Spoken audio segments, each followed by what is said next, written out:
Alors bonjour tout le monde, je vous présente un filtre d'aquarium. Pourquoi? C'est pour ma consommation d'eau, parce que je me suis rendu compte ces derniers temps que j'avais des démangeaisons cutanées ou des choses comme ça. En fait, c'est lié à la qualité de l'eau. Alors évidemment, elle est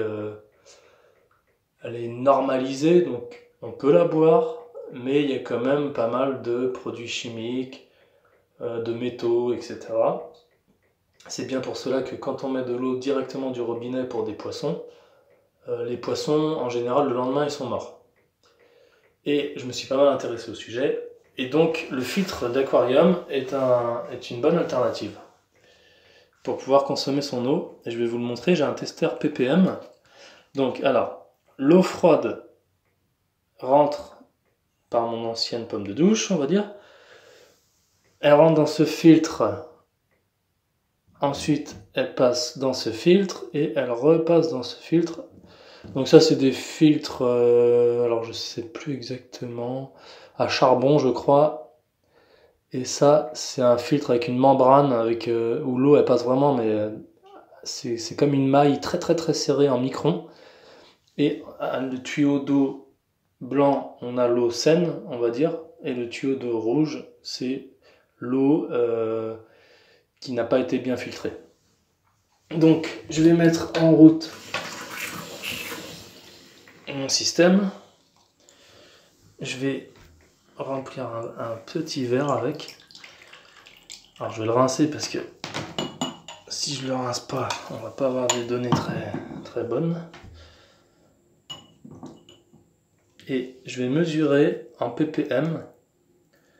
Donc là vous voyez, je l'allume, il indique 20 degrés 4 et 0 ppm. Donc cet appareil mesure les particules qu'il y a dans l'eau. Et vous allez voir qu'avec le filtre, voilà, j'ai déjà rempli un peu le verre. Donc avec le filtre, on est à 23 ppm, 22. Voilà. Et donc maintenant, je vais couper l'eau. Et si je vais au robinet,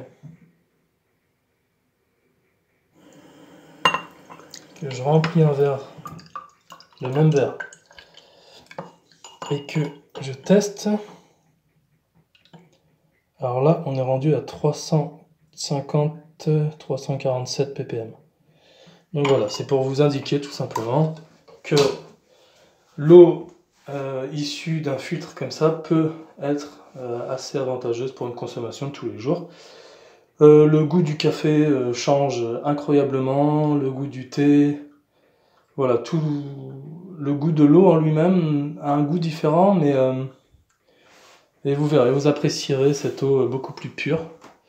Seule problématique, il ne faut pas garder de l'eau stagnante à l'intérieur, il faut s'en servir assez souvent pour pas qu'il y ait des bactéries qui s'en développent. Voilà, merci à vous, à plus.